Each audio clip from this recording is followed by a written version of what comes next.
കുറച്ച് നാളുകൾക്ക് മുൻപ് ഒരു ആളെ കൊല്ലി ബൈക്കിന്റെ കഥയെക്കുറിച്ച് ഞങ്ങൾ നിങ്ങളുമായി പങ്കുവച്ചിരുന്നു. ആ ബൈക്കിന് ശേഷം എന്ത് സംഭവിച്ചു? ഒരു നീല കളർ പൾസറിന്റെ കഥ. ഏകദേശം 5 പേരുടെ ജീവനെടുത്ത ഒരു പൾസറിന്റെ കഥ ഞങ്ങൾ അന്വേഷിച്ചിറങ്ങി. ഈ ബൈക്ക് അവസാനം ചെന്നെത്തിയത് ഈരാറ്റുപേട്ട തീക്കോയ് എന്ന സ്ഥലത്ത് ഒരു യുവാവ് വാങ്ങിക്കുകയുണ്ടായി. ഞങ്ങളുടെ അന്വേഷണം ചെന്നവസാനിച്ചത് ഈരാറ്റുപേട്ടയ്ക്കടുത്ത് തന്നെയാണ്. ആ വ്യക്തി ഞങ്ങളോട് പ്രതികരിച്ചത് ഇപ്രകാരമാണ്. കാണാം ഒരിടത്തൊരിടത്ത്.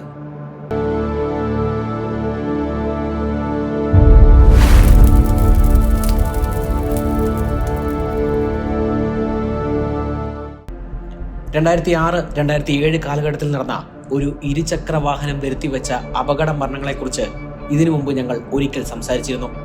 ഏകദേശം 5 പേർ ഉപയോഗിച്ച് 4 പേർ മരണപ്പെടുകയും ഒരാൾക്ക് തീവ്രമായ പരിക്കുകളുമേറ്റ ഒരു ബൈക്കിന്റെ കഥ. പിന്നീട് ആ ബൈക്ക് എവിടെ പോയി? ഇന്നത് എവിടെയുണ്ട്? നാം അന്ന് പറഞ്ഞു നിർത്തിയത് 4ാമത് വാഹനം വാങ്ങിയാൽ മരണപ്പെട്ടതിന് ശേഷം ആ ബൈക്ക് പിന്നീട് എവിടെ പോയി എന്ന് ആർക്കും അറിവില്ലായിരുന്നു. ശേഷം ഞങ്ങൾക്കറിയാൻ സാധിച്ചത് ഈ വാഹനം വീണ്ടും ഈരാറ്റുപേട്ടയ്ക്കടുത്ത് തീക്കോയ് എന്ന സ്ഥലത്തു നിന്നും ഒരാൾ ഈ വാഹനം ഏറ്റെടുക്കുന്നു. ഒരു യുവാവ് തന്നെയായിരുന്നു അതും. ഇനി പറയാൻ പോകുന്ന കാര്യങ്ങൾ ഒരുപക്ഷെ നിങ്ങളെ ഞെട്ടിച്ചേക്കാം. യുവാവ് ബൈക്ക് വാങ്ങി മാസങ്ങൾ കഴിയുന്നു. എന്നാൽ ഈ വാഹനം വാങ്ങിയതിന് ശേഷമാണ് തനിക്ക് ഒരുപാട് പ്രശ്നങ്ങൾ ജീവിതത്തിൽ അഭിമുഖീകരിക്കേണ്ടി വന്നതെന്ന് ഇയാൾ സാക്ഷ്യപ്പെടുത്തുന്നു. ഏറ്റെടുത്ത പെയിന്റിംഗ് കോൺട്രാക്ട്, ടൈൽ വർക്ക് മുതലായവയെല്ലാം ഒന്നൊന്നായി നഷ്ടപ്പെടാൻ തുടങ്ങി. കൂടെ വർഷങ്ങളായി ഉണ്ടായിരുന്ന പല തൊഴിലാളികളും ഇയാളെ വിട്ട് മറ്റ് സ്ഥലങ്ങളിലേക്ക് കുടിയേറി. കടങ്ങൾ ദിനം പ്രതി വർദ്ധിച്ചു. ഈ വാഹനം ഓടിക്കുമ്പോൾ തനിക്ക് ശ്രദ്ധ കേന്ദ്രീകരിക്കാൻ സാധിക്കാത്തതുപോലെ പലതവണ എനിക്ക് അനുഭവപ്പെട്ടു എന്ന് ഇയാൾ വീണ്ടും പറയുന്നു.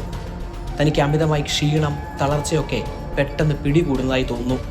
ഇതൊക്കെ കാലാനുസൃതമായി സംഭവിക്കുന്നതാണ് എന്ന് ഇയാൾ മനസ്സിനെ പറഞ്ഞു പഠിപ്പിച്ചുകൊണ്ടേയിരുന്നു.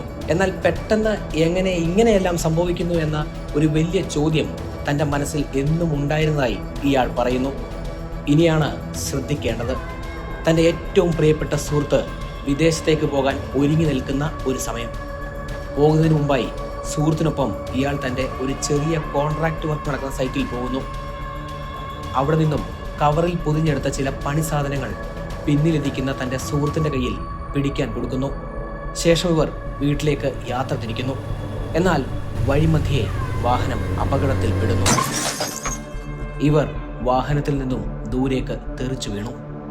നിർഭാഗ്യമെന്ന് പറയട്ടെ, പിന്നിലിരുന്ന സുഹൃത്തിൻ്റെ ശരീരത്തിൽ അതിലെ ഒരു മൂർച്ച കൂടിയ ഉപകരണത്തിന്റെ ബ്ലേഡ് അയാളുടെ ശരീരത്തിൽ തറച്ചു കയറുന്നു. വൈദ്യ ചികിത്സ ലഭിച്ചെങ്കിലും അയാൾ കുറച്ച് ദിവസങ്ങൾക്കപ്പുറം മരണപ്പെട്ടു.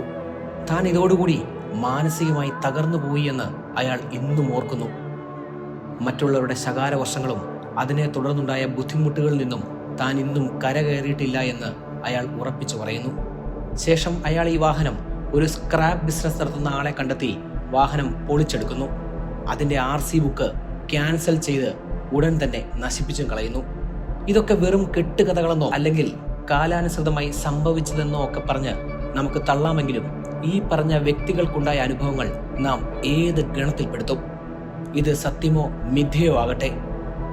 എന്നാലും ഭയമുണ്ടാവണം ഇത്തരം ഉത്തരം കിട്ടാത്ത ചില ചോദ്യങ്ങൾക്ക് മുൻപിൽ.